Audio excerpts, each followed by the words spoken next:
Hoje eu vou conversar com o Gabriel Notari. Ele atua como VP de engenharia na ThoughtWorks. Tudo bem, Gabriel? Obrigado por aceitar o convite. Tudo certo, Eduardo. Obrigado por ter me convidado. É um prazer estar aqui. Imagina, tô bem ansioso para esse episódio, um assunto sobre uma posição que normalmente a gente não fala muito aqui, né? Posição de executivo. Mas antes da gente começar o episódio em si, né? Eu queria pedir para você contar um pouquinho sobre você, para o pessoal te conhecer um pouquinho melhor. Bom, então, eu sou Gabriel Notari, que nem tu falou. Atualmente eu estou como VP de engenharia na ThoughtWorks, que é uma consultoria global muito focada em desenvolvimento de software customizado. Meu background, eu comecei, na verdade, como desenvolvedor de software, né? Eu já tenho 25 anos de carreira agora. Eu comecei como desenvolvedor de software e assim, eu acabei passando por muitas das fases que as pessoas passam no desenvolvimento até chegar numa posição mais executiva, né? Então comecei como desenvolvedor, depois fui líder técnico, depois fazia o que hoje é meio que conhecido como engineering manager, né? Que faz gestão técnica e gestão de projeto combinada, né? Fiz um bom tempo isso.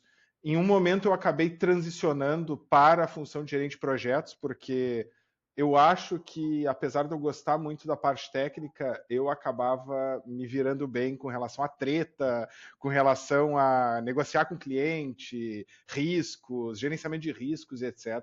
Então eu trabalhei na HP por 3 anos no setor de P&D aqui em Porto Alegre mesmo. E faz 14 anos eu entrei na ThoughtWorks. Eu entrei como gerente de projetos e, assim, na ThoughtWorks eu acabei fazendo um pouco de tudo nessa empresa. Eu costumo dizer pro pessoal, eu brinco assim, que o que eu não fiz dentro da ThoughtWorks é codar. De resto, eu fiz um pouco de tudo, né? Uhum. Inclusive, sei lá, construir escritório, servir cafezinho, abastecer o banheiro de papel higiênico. Eu fiz de tudo dentro dessa empresa. E nessa jornada de crescimento, né, como que foi assim a tua evolução, no sentido de que você necessariamente estava sempre buscando um próximo passo, ou aconteceu de forma mais natural, assim? Como é que você definiu, vamos dizer assim, né, o passo a passo aí até você chegar na posição de executivo? Pois olha, eu não foram. Não posso dizer que todos os meus movimentos de carreira foram intencionais. Mas a verdade é que eu sempre tive vontade de ser líder, Uhum. né? Eu sempre tive vontade de estar numa cadeira um pouco mais alta, justamente para entender como isso funciona.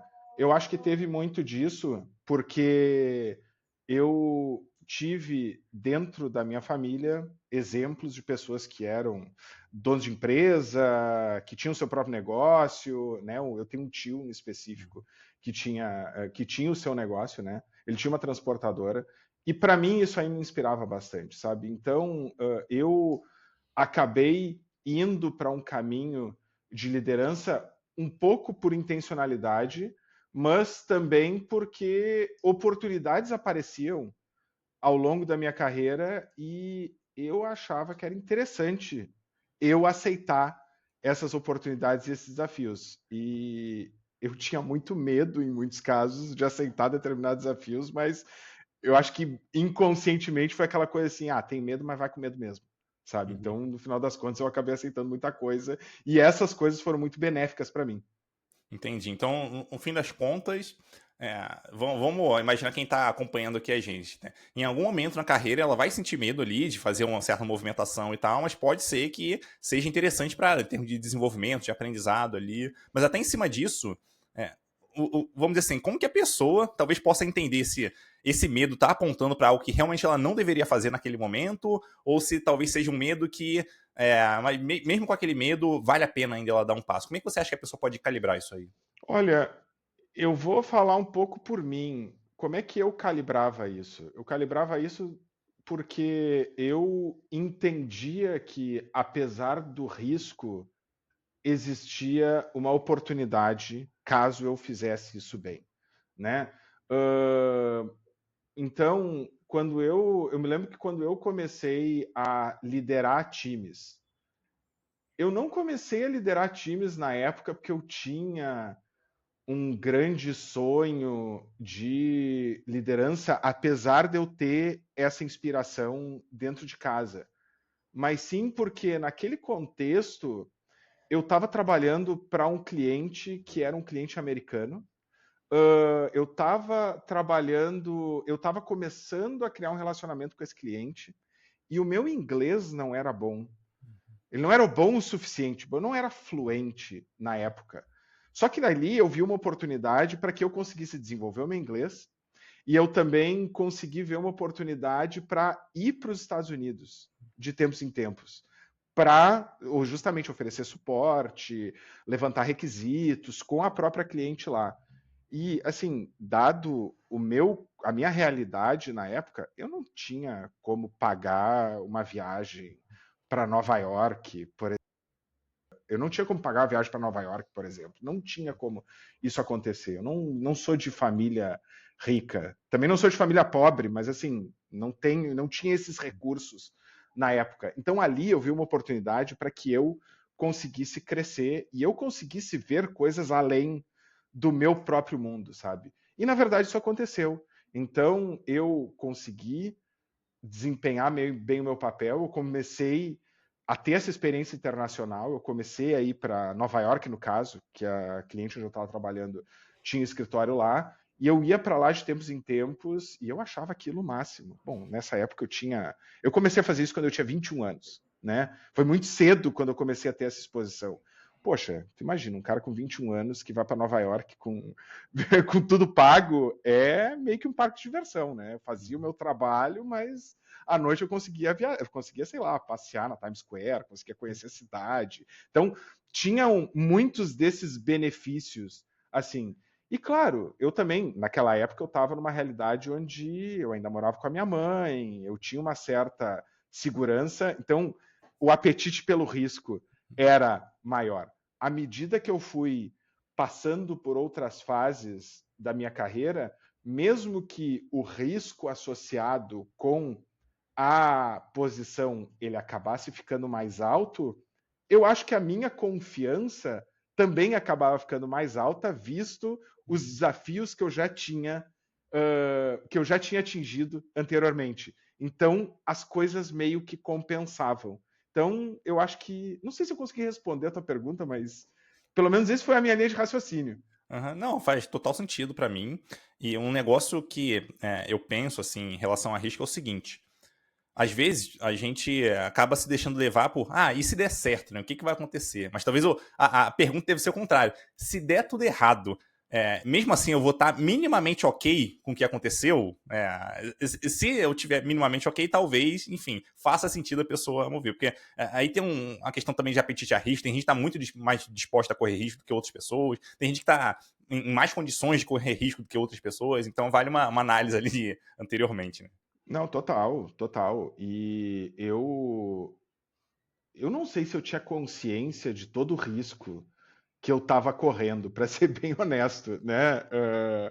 A primeira vez que eu fui para Nova York era 2002. Então, assim, naquela época a gente não tinha celular, fácil acesso a celular, a gente não tinha Google Maps para conseguir nos direcionar, tu não tinha review de restaurante. Eu me lembro que na época eu não tinha nem cartão de crédito, eu levava bolo de dinheiro que a empresa me dava, eu tinha que ficar recolhendo notinha, sabe? Então, para a realidade de hoje, eu acho que para muita gente que vai ouvir esse podcast, isso aí é meio impensável, né?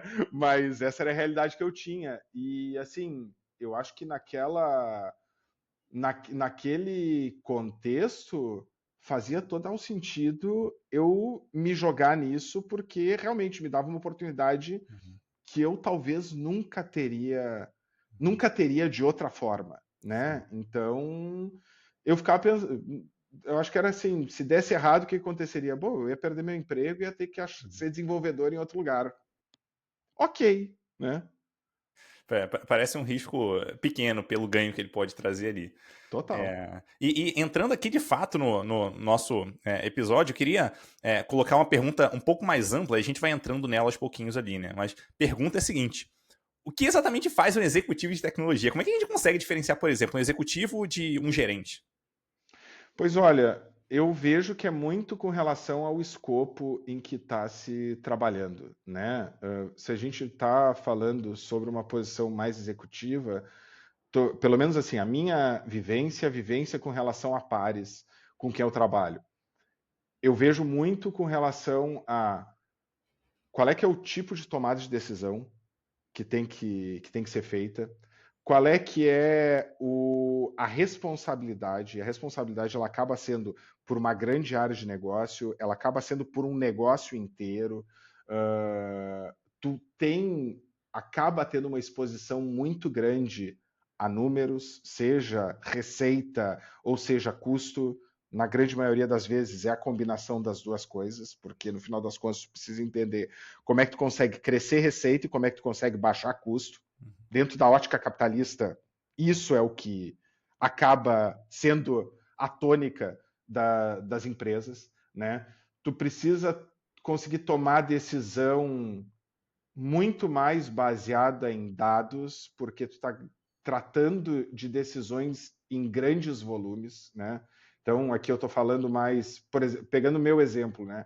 Eu sou responsável hoje por uma unidade de negócio que tem 600 pessoas, um pouco mais de 600 pessoas, que a gente está entregando software para mais de 40 clientes. Todos esses clientes estão localizados no exterior. Tem uma receita considerável de algumas centenas de milhões de reais por ano, né? Então, tomar esse tipo de decisão, conseguir ter esse tipo de risco e conseguir ser líder de líderes também e conseguir setar estratégias, conseguir acompanhar essa execução, isso para mim, eu acho que a combinação dessas coisas é o que consegue diferenciar um executivo de um gerente. O gerente ele está mais naquela camada intermediária, então tu está geralmente gerenciando um time, tu está recebendo muita instrução do que exatamente tu precisa fazer e o teu contexto ele é um pouco mais fechado. Numa posição executiva, tu tem um contexto, acho que é um pouco mais aberto, tu tem decisões que precisam ser tomadas dentro de um cenário muitíssimo mais ambíguo e o nível de incerteza e o ganho com relação a essa incerteza ele acaba sendo muito maior. Então, acho que é muito mais com relação à escala mesmo, de escala de operação e de tomada de decisão. Sim. Então, nesse caso aqui, você me corrija se eu estiver errado, mas basicamente o executivo ele vai dar a direção, o gerente ele vai fazer o link entre essa estratégia e o operacional de fato vai executar. Essencialmente isso em poucas palavras. Exatamente, é isso aí. Nossa, tu resumiu muito melhor do que eu. Não, imagina, é bom ter uma explicação mais ampla aqui, até para ficar mais claro para todo mundo também. E pensando já um pouco, inclusive, nessa. Vamos dizer que a gente tem, por exemplo, aqui, quem está acompanhando a gente é um gerente sênior, ou alguma pessoa que já está se encaminhando para uma gerência um pouco mais sênior ali, e pensa em um dia em ser executiva. Quais são as habilidades que essa pessoa precisa desenvolver para conseguir minimamente desempenhar um papel ok, vamos dizer assim, numa posição de executivo inicialmente? Olha, o que eu vejo? Primeiro, antes de mais nada, a pessoa tem que entregar dentro do papel dela. Né? Eu já vi muita gente querendo ir para uma cadeira de diretor-geral, de VP, enquanto elas não estão minimamente entregando o que elas precisam. Isso não tem como. Né? Essa é uma primeira coisa. Acho que a segunda coisa tem que ter. Eu vejo que a pessoa ela precisa ter uma certa vontade de ir mais além, no sentido que você está dentro do seu escopo, você está fazendo o seu trabalho. Mas o que está acontecendo nas outras áreas? Né? Se eu estou trabalhando, por exemplo, com desenvolvimento de um produto específico, mas esse produto ele toca só uma parte da operação da empresa. E a operação é composta por 10 outras partes. O que essas outras partes fazem? O que acontece dentro de cada uma dessas partes e que contribui com o todo? As pessoas elas precisam entender o que essas outras partes conseguem fazer para contribuir com esse todo, e ela precisa ter uma visão maior em termos de o que o negócio faz, por que o negócio existe, como é que esse negócio se sustenta e como é que, a partir dessa sustentação, ele consegue melhorar.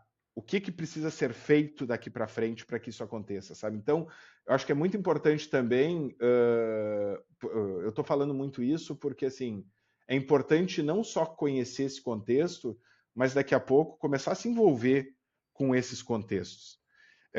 Tenho muito da questão do mercado, né? A gente não é promovido com base em como é que eu posso dizer? A gente não é promovido com base numa esperança. A gente é promovido com base em resultado, já conquistado.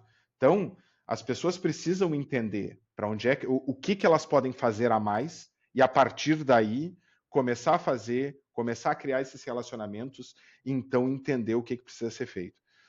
Só me dá um minutinho aqui, desculpa. Claro. Acho que essa é outra coisa que. Outra coisa que eu odeio. Ser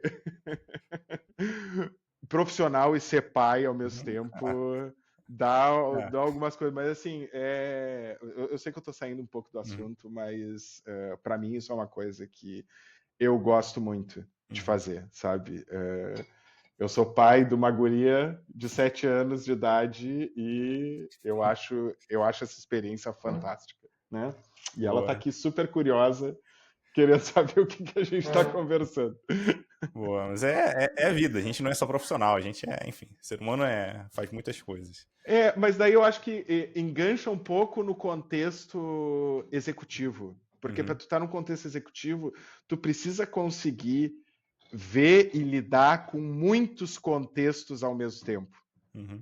Vai ter uma série de coisas que vão ser situações completamente diferentes que tu vai ter que conseguir lidar e tu precisa conseguir chavear entre elas ao mesmo tempo. Tenho, por exemplo, situações dentro da minha área onde eu estou lidando com clientes diferentes. Durante o dia eu lido com clientes diferentes, com contextos diferentes, inclusive com línguas diferentes, porque eu sou responsável por uma operação na América Latina. Então eu tenho que lidar com português, inglês e espanhol. Eu tenho que lidar com contextos entre Brasil, Chile, Equador, Estados Unidos, Canadá e Europa, né? Então isso tudo é algo que, para uma pessoa executiva, isso é meio que parte do dia a dia. Muito dificilmente uma pessoa executiva ela vai lidar com um único contexto durante o tempo todo.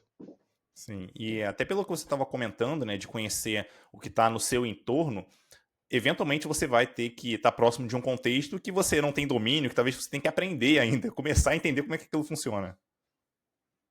Pois é, mas assim, é importante para a gente ter esse processo de conseguir aprender rápido, mas outra coisa que é tão importante quanto eu vejo que tem muita gente que fica, e isso principalmente em mulheres, que tem uma visão de que eu não vou conseguir fazer determinado contexto porque eu não sei o contexto todo. E existe uma carga, social, existe machismo, sexismo e etc., que acabam reforçando esses comportamentos, né? Mas existe muito uma questão de que eu não vou chegar nesse contexto, eu não vou me aplicar para determinada posição porque eu não tenho todo conhecimento. Ninguém tem todo conhecimento. Essa que é a verdade. Mas assim, para uma pessoa sentada numa cadeira executiva, nem sempre ter todo conhecimento é importante. Às vezes é importante você ter uma noção do que acontece e, a partir dessa noção, você ter a habilidade de juntar os dados importantes e conseguir tomar uma decisão rápida. Ou, em muitos casos, é importante você não ter o conhecimento, mas saber quem tem esse conhecimento, para conseguir puxar e essa pessoa conseguir te ajudar. Porque a gente não consegue fazer tudo sozinho. Na verdade, ele não consegue fazer nada sozinho. Dentro desse contexto, essa que é a realidade, sabe? Então é muito importante conseguir saber quem é que são as pessoas, qual é que são as ajudas que elas vão conseguir dar e chamar essas pessoas para fazer isso, né? Então isso eu vejo que é essencial e se eu não consigo fazer isso, eu não consigo desempenhar a minha função de acordo. E até puxando mais um ponto que você trouxe também, tem a ver também com se aproximar do negócio, de você entender e entrar de fato no negócio. Talvez algo que um gerente não faça tanto, mas que talvez um executivo ele vai ter que fazer e faz parte do dia a dia. Exato, né? Embora eu ache que, às vezes, principalmente em organizações maiores, as pessoas que são gerentes, elas não entram muito no negócio, mas é mais por uma questão até de processo, né? Muitas vezes eu vejo pessoas que querem entrar mais no negócio, que querem conseguir tomar decisão, e por uma questão processual elas são barradas de tomar suas decisões, né? Mas o executivo com certeza tem muito mais liberdade para tomar decisões, né? E isso também é outra coisa. Eu me lembro que teve um cliente que eu, que eu trabalhei, eu acho que faz uns 12 anos atrás, mais ou menos, em que esse cliente, que estava lá nos Estados Unidos, ele era um diretor de tecnologia. E em um determinado dia ia ter um hackathon. E o pessoal convidou ele para ser o juiz do hackathon. E a resposta dele foi: poxa, galera, vocês estão me convidando para ser juiz, eu já sou juiz todo dia. Eu quero fazer uma coisa diferente, né? Então, eu tô ilustrando isso aqui pelo seguinte: a gente é responsável por tomar decisão. Um dos erros que eu vejo muito grandes em executivos é que tem pessoas que não tomam decisão. E eu vejo que tem pessoas que, inclusive, querem ir para uma carreira executiva, mas elas têm receio de tomar decisão. A nossa vida é julgar, avaliar situações e, a partir daí, tomar decisões corretas, né? Claro, a gente vai errar, a gente vai cometer erros, isso faz parte do jogo, mas tomar decisão é muito importante. Já pensando aqui, né, quem está acompanhando a gente, já está buscando aí uma posição de executivo num futuro não muito distante, vamos dizer assim, já para preparar essa pessoa, qual que você considera que é a parte mais difícil de ser executivo? Olha, eu acho que cada pessoa vai ter uma resposta para isso. Eu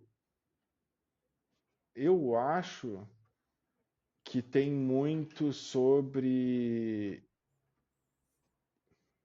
Eu acho que tem muito sobre saber quando tomar, quando tomar determinadas decisões. Porque muitas vezes a gente. Eu tenho informação limitada para tomar determinadas decisões, eu tenho um tempo específico para tomar determinadas decisões e eu preciso tomar elas porque senão o negócio vai ficar engargalado, né? Como fazer isso, às vezes é um trampo complicado, ainda mais considerando a quantidade de demandas que vem, a quantidade de assuntos diferentes. Então, se concentrar às vezes em determinadas coisas para mim, é bastante complicado. Mas eu vejo que para outras pessoas, sei lá, vai ser mais difícil fazer networking.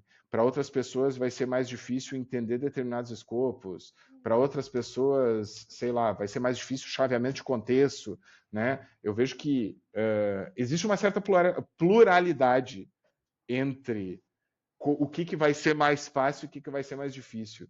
Né? Para mim é justamente isso, sobre como é que eu tomo algumas decisões em determinados momentos e como tomar elas da maneira correta. Né? Eu acho que eu faço isso bem, mas para mim é muito mais sobre a responsabilidade que tem, porque dependendo da decisão, isso vai afetar muita gente. Isso vai afetar um contexto muito grande. Isso vai afetar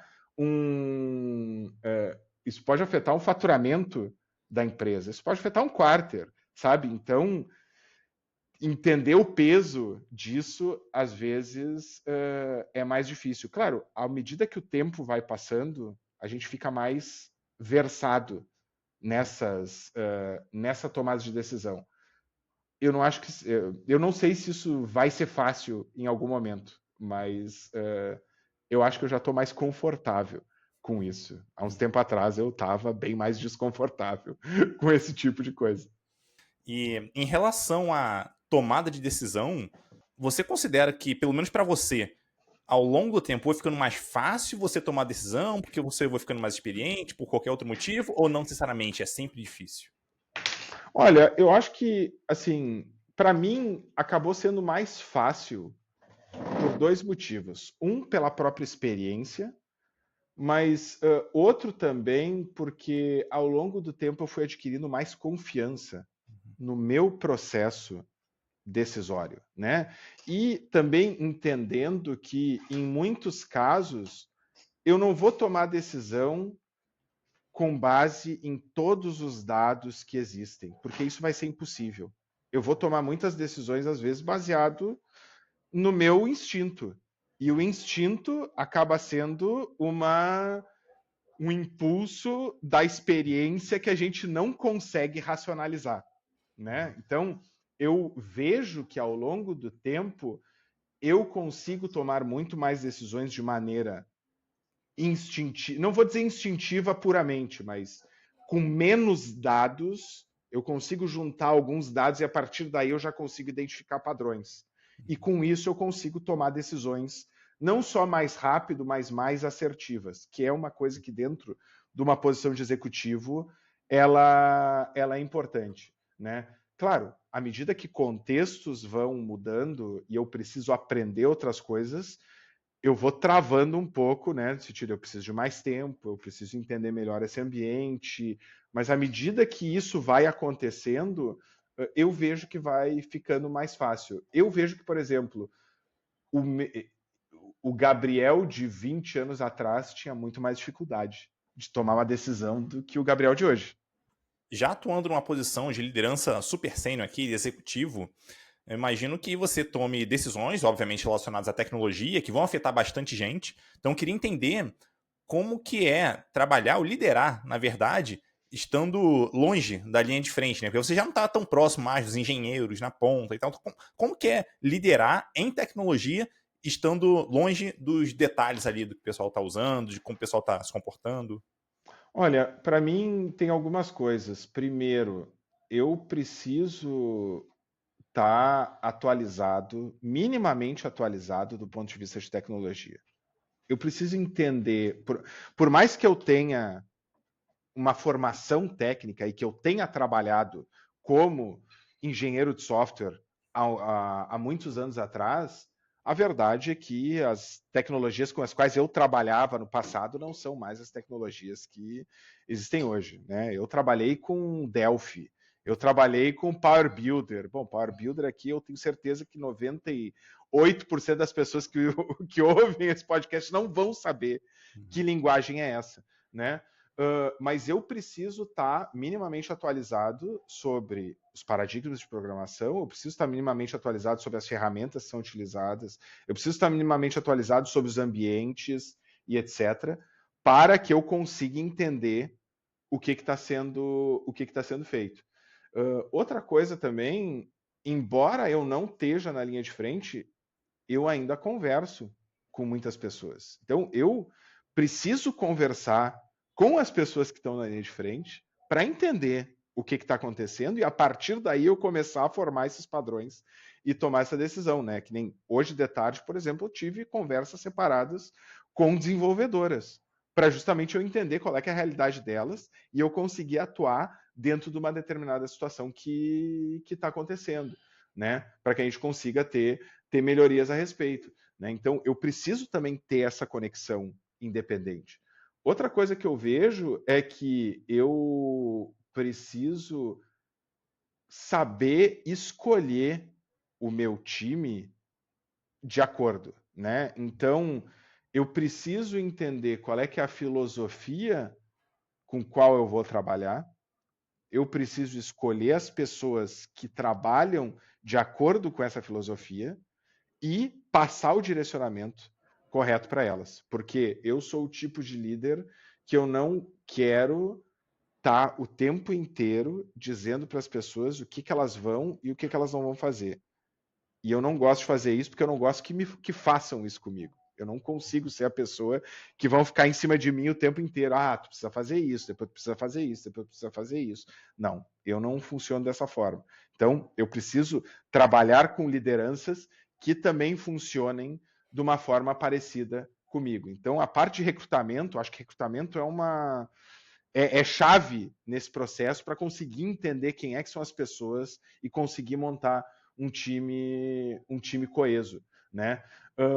E a partir daí conseguir entender qual é que são as métricas que a gente está buscando, né? A gente está buscando receita, a gente está buscando qualidade, a gente está buscando excelência. Como é que a gente mede cada uma dessas coisas e a partir daí ir trabalhando com as pessoas para a gente atingir esses objetivos. Então eu vejo que é uma combinação de tudo, mas um ponto específico, respondendo bem o que tu falou, que eu quero frisar, a gente não pode perder o contato com a galera que está no operacional.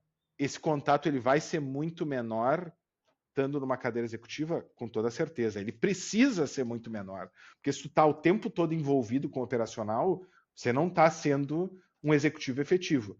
Agora, precisa ter algum link de tempos em tempos, porque não adianta só ouvir, não adianta só ver a realidade pelos olhos dos outros.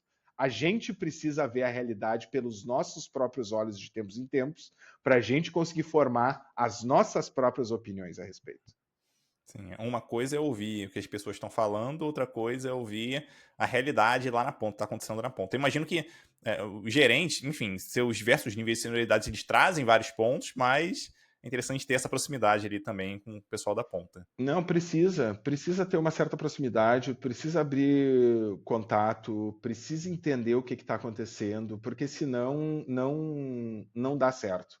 Até porque felizmente isso não é uma coisa que eu vejo que acontece aqui na empresa, mas eu já vi acontecer em muitos outros ambientes onde as pessoas elas tratam as suas lideranças de uma forma e elas tratam os seus subordinados de outra forma, né? Então, muitas vezes a liderança não consegue ver um problema, porque, enfim, a gerência está ali dizendo que está tudo certo, trata super bem e coisa, mas daí quando tu vai no operacional, as pessoas estão sendo maltratadas, as pessoas não estão sendo ouvidas, né? Então, isso quem é um executivo precisa ter esse pulso justamente para avaliar se o que está sendo dito é real. Como eu disse aqui, eu não vejo isso acontecendo dentro da empresa que eu trabalho, mas eu já vi uma série de outros ambientes isso acontecer. Isso é muito ruim.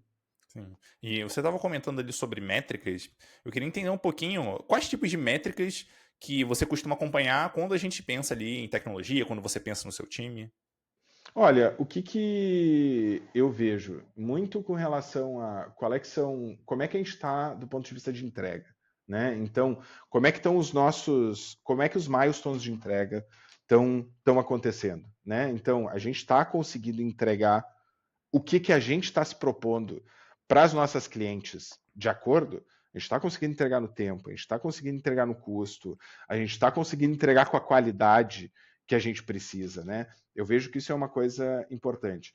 Outra, qual é que são as Dora Metrics, né? Então, pegando as 4 Dora Metrics, a gente consegue ter uma visão de como é que está a qualidade das nossas entregas como um todo também. Isso é diretamente relacionado, né? Outra coisa que eu dentro da minha função eu consigo ver e eu tenho que acompanhar é receita. Então, como é que a gente está entregando a receita? A gente tem um plano que precisa ser cumprido.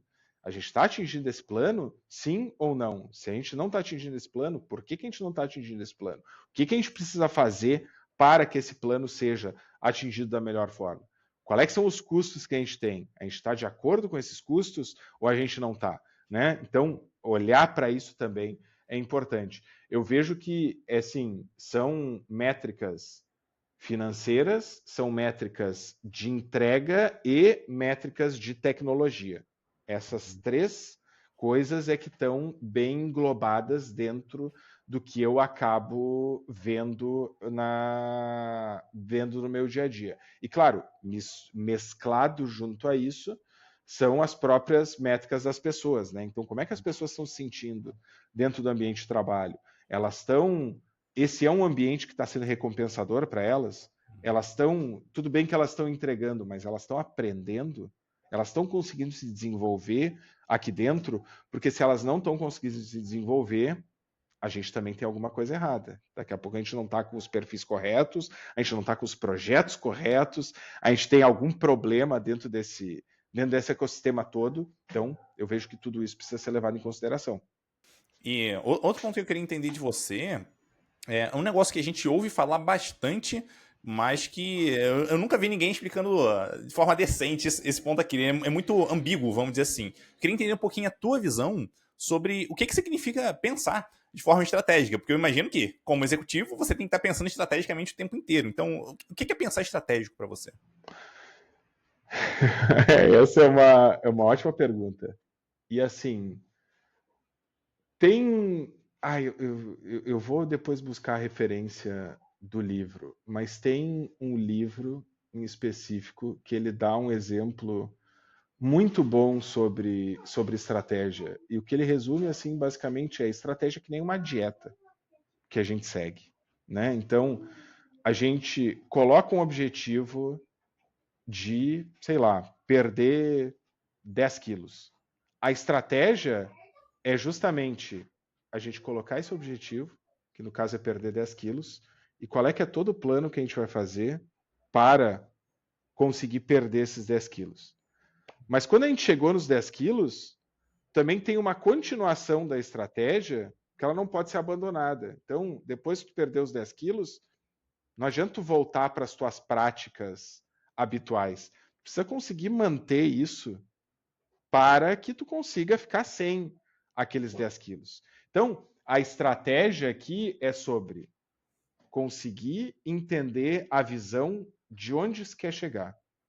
Conseguir traçar um plano que seja factível e que todas as pessoas envolvidas, ou todas as áreas envolvidas, elas consigam entender esse plano e elas consigam entender qual é que é o seu papel dentro desse plano.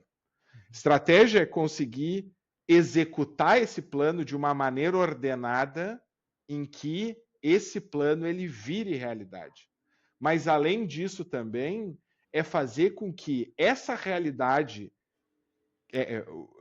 essa realidade que foi transformada depois de toda essa execução, ela acabe virando o dia a dia.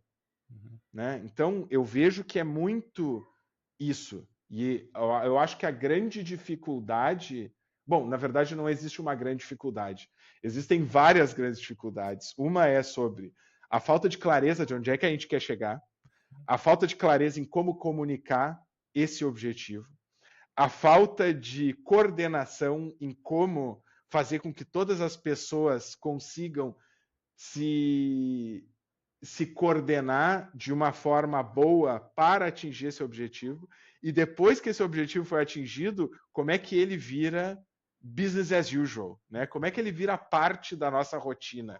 E isso é o que eu vejo que em muitos casos por isso que eu vejo que em muitos casos as estratégias acabam falhando, né? Porque existe uma falha dentro desse contexto. E, claro, é um contexto difícil, né? Porque, principalmente quando está falando uma estratégia de uma empresa, é necessária uma transformação grande, é necessária uma boa comunicação, é necessária uma boa coordenação, é necessário que as pessoas entendam o porquê que elas estão fazendo isso.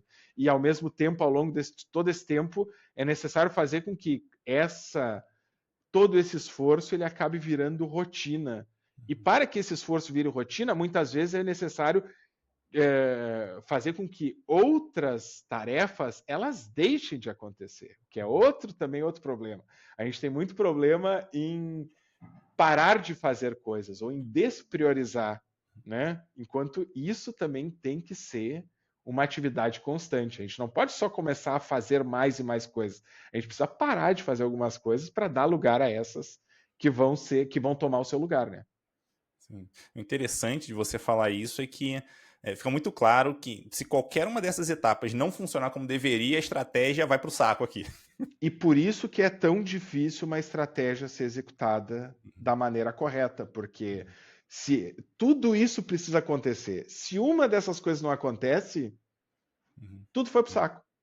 E um ponto que eu imagino que também seja muito importante na posição de executivo, se não for você, por favor, me corrija aqui, é em relação ao relacionamento com as pessoas, porque você vai estar lidando o tempo todo com pessoas que são seus pares, que fazem diferença no seu trabalho, ao mesmo tempo você vai fazer diferença no trabalho delas. Eu vou fazer só um link aqui bem rápido, como por exemplo, pensa uma pessoa que é gerente de engenharia, ela vai ter talvez ali Product Manager como uma pessoa que é par, talvez um Staff Engineer, um Principal Engineer que também vai ser par.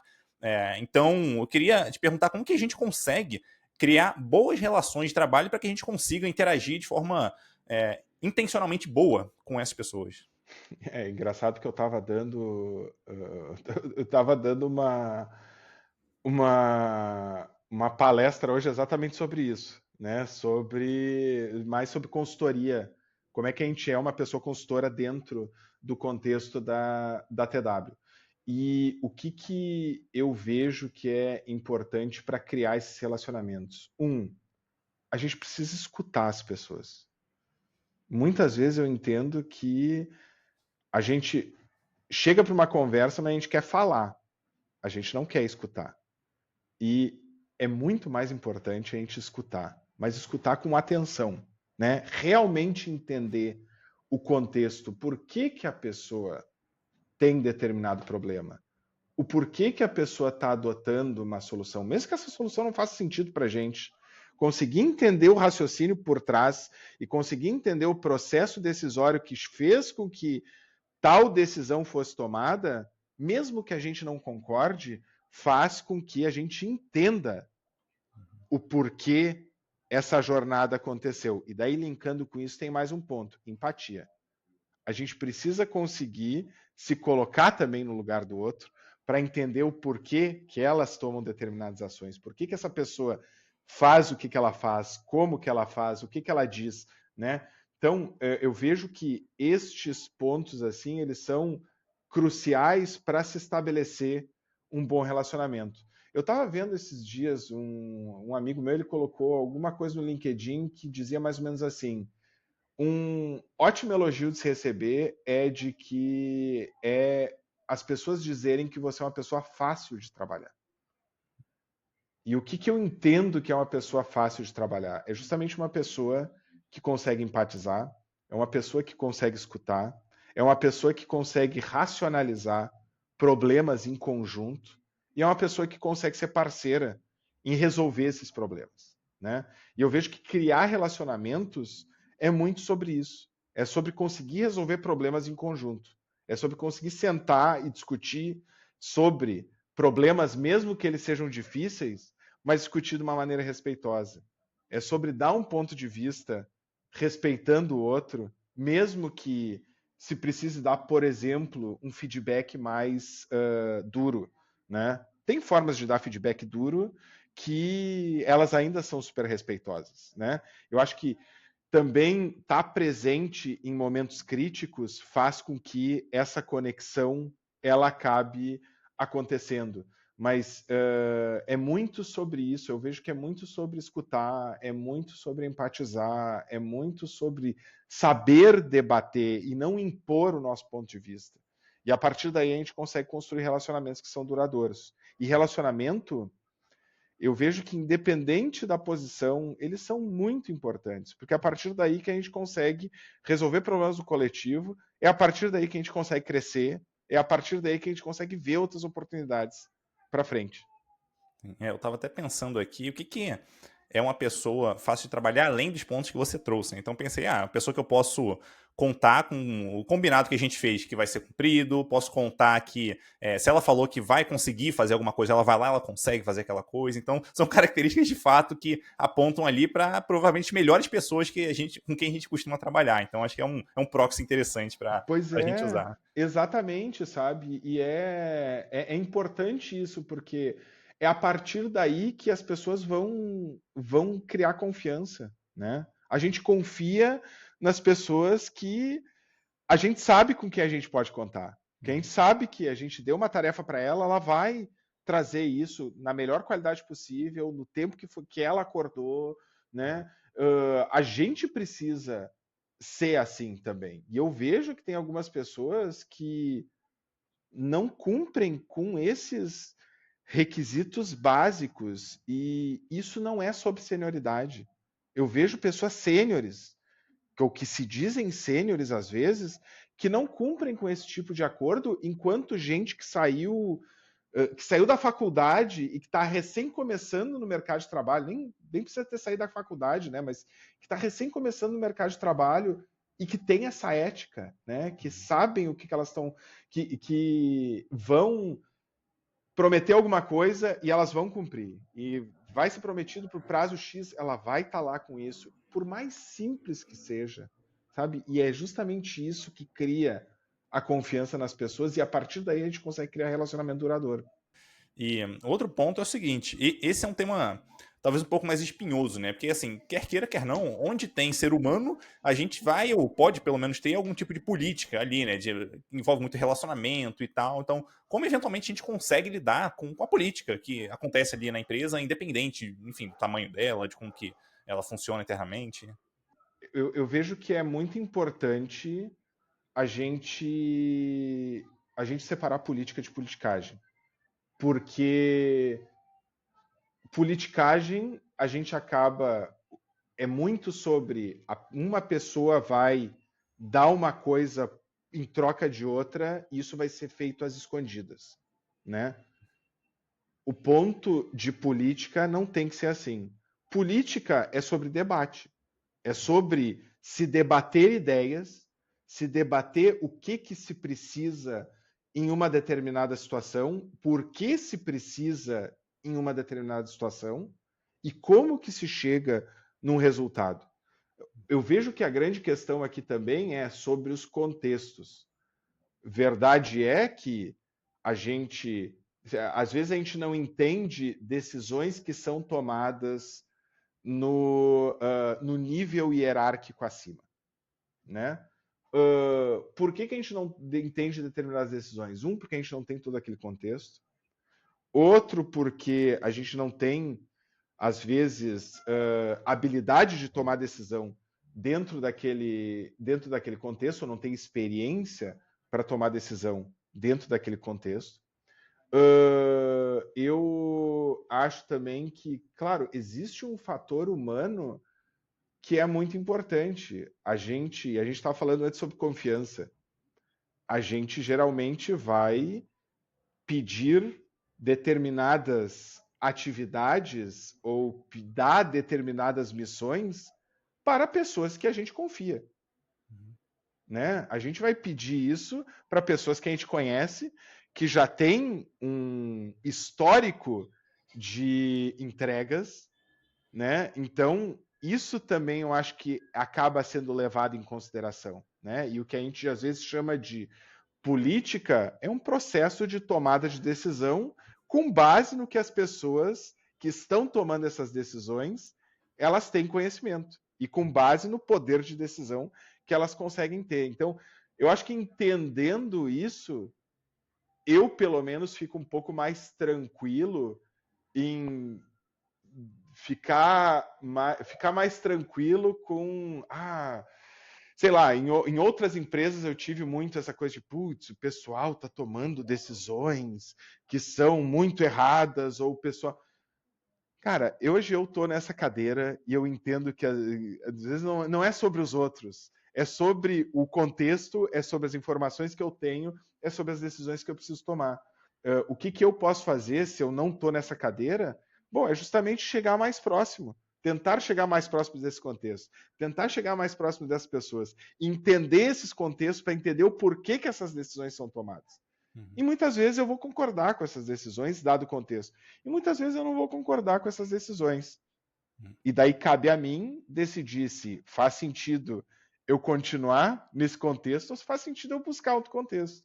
Mas é muito importante eu ter essa consciência para que eu possa tomar essas decisões, ao invés de eu estar sendo levado e eu começar a gastar tempo e paciência e ficar irritado com coisas que não vão me levar a nada. Eu vou ficar irritado e aí o que eu vou fazer com isso?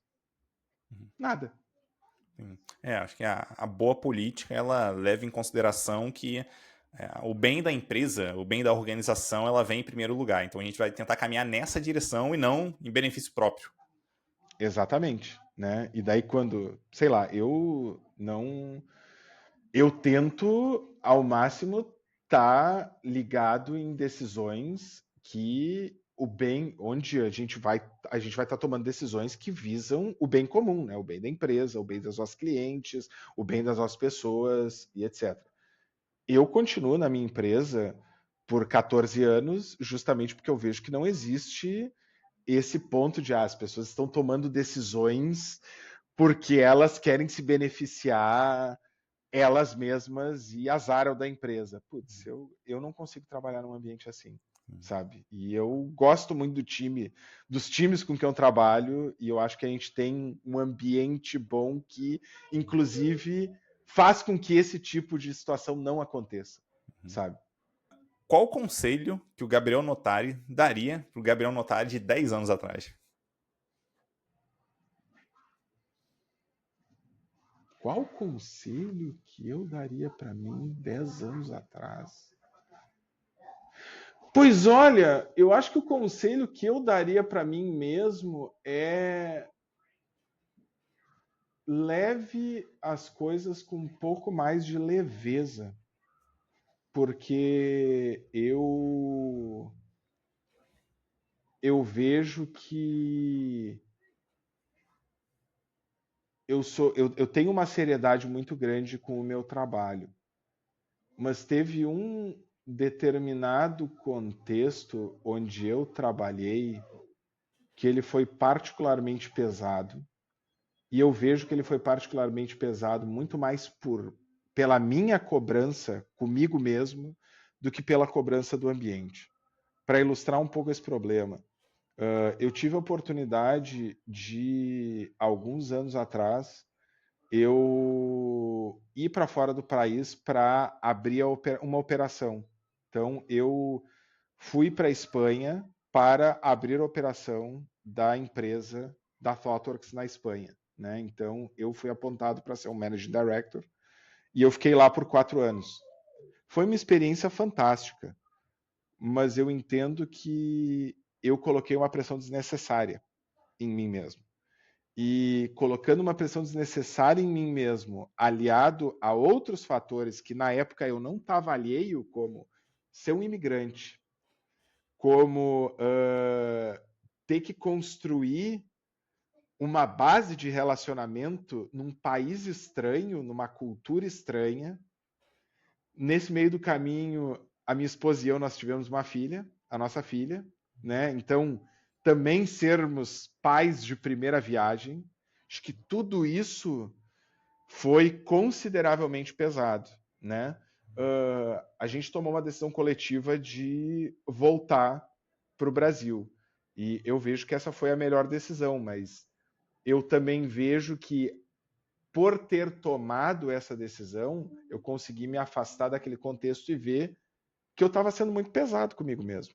Que eu poderia ser um pouco mais leve, que eu não precisava pegar tão pesado comigo no sentido de sempre me esforçar pelos melhores resultados o tempo inteiro, me perdoar quando uma falha às vezes acontece, né? Deixar às vezes as outras pessoas assumirem determinados contextos e deixá-las falharem, porque isso também vai ser um grande aprendizado para elas e para mim, né? Então eu vejo que hoje eu sou responsável por uma operação que eu diria que é talvez 3 vezes maior do que a operação que eu deixei lá na Espanha. E eu não tenho o mesmo nível de estresse. A minha responsabilidade hoje é consideravelmente maior e eu não estou lidando com o mesmo nível de estresse. Por quê? Porque eu aprendi a regular o meu próprio estresse. Porque a expectativa que existe hoje, a pressão que existe hoje em mim por parte da organização é muito maior. Só que eu aprendi a lidar com isso. E aqui, eu acho que outra coisa, uma parte do conselho, né? Eu vou roubar um pouquinho aqui na regra, mas uma parte do conselho, fazer esporte, cuidar da alimentação, né? Eram coisas que no passado eu negligenciava completamente. Hoje eu faço academia 2 vezes por semana, eu faço natação 1 vez por semana, faço questão de fazer isso. Eu cuido mais da minha alimentação, eu cuido mais do meu sono, eu estou mais presente com a minha família. E essas coisas são coisas que eu não abro mão hoje em dia, porque eu entendo que elas são o que garantem com que o eu funcione e continue funcionando no longo prazo. Uhum. Muito bom. Daí eu queria abrir um espaço final para você passar uma mensagem para quem está acompanhando a gente, fazer um jabá se você quiser também fazer, fica à vontade. Bom, não, assim, eu só queria agradecer mesmo, Eduardo, pela oportunidade. Eu adorei bater esse papo aqui.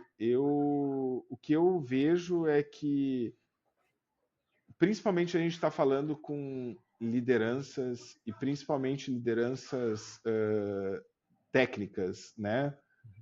O que eu diria para todo mundo é o seguinte: primeiro,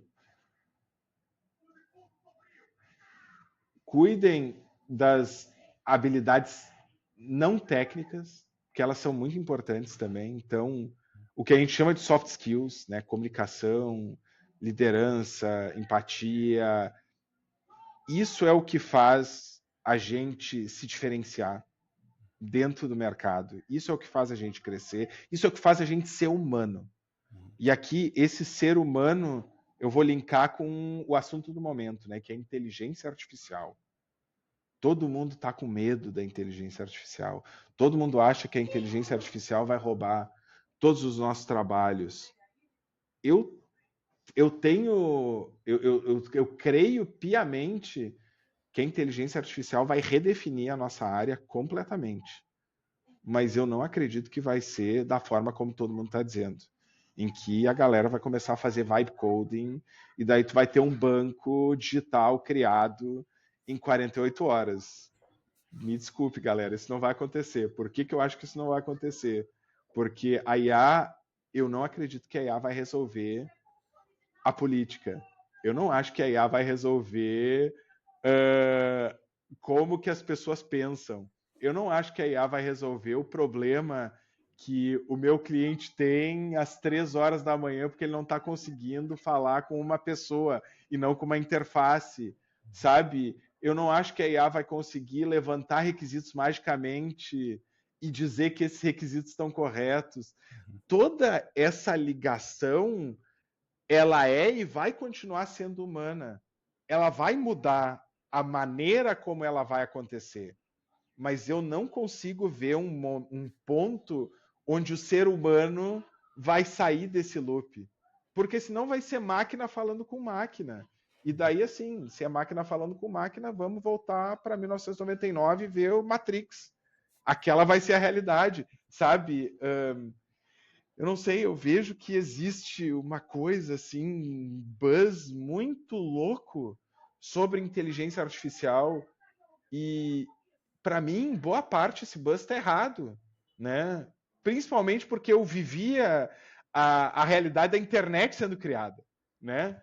E o que se falava da internet no passado não é o que aconteceu hoje, sabe? Então a gente precisa também entender e ter um pouco de frieza de que o que está sendo falado de IA que vai acontecer daqui a 5, 10 anos, não é isso que vai acontecer, né? A gente, como humanos, nós somos um componente muito forte dessa equação.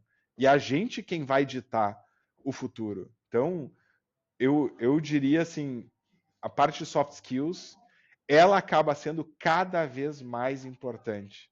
Porque é isso que faz com que a gente seja humano, de verdade.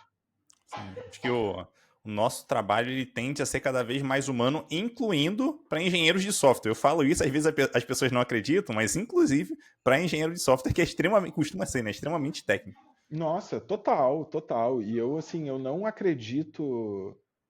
Na verdade, assim, eu Eu nunca tive uma experiência, desde o meu primeiro emprego, nunca tive uma experiência onde eu não tivesse que tratar com humanos. Sabe aquela figura que a gente viu muitas vezes de que o time tinha que ser o tamanho de. Ele tinha que ter um tamanho suficiente para tu conseguir alimentar ele com 2 pizzas. Porque tu deixa o time dentro de uma sala, tu bota 2 pizzas por debaixo da porta e o pessoal vai estar tranquilo. Eu não sei de onde é que tiraram essa ideia, porque eu nunca trabalhei num ambiente em que eu não precisasse ter interação direta com outras pessoas, em que eu não precisasse negociar, em que eu não precisasse discutir, argumentar.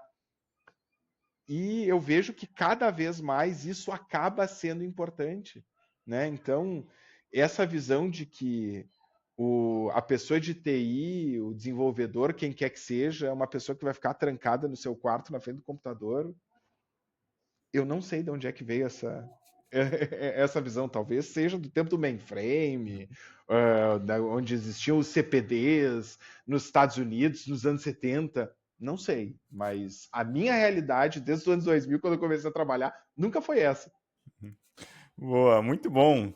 Gabriel, muito obrigado pelo papo aqui hoje. Foi muito legal conversar contigo. Um abraço e até a próxima. Até a próxima. Obrigadão, Eduardo.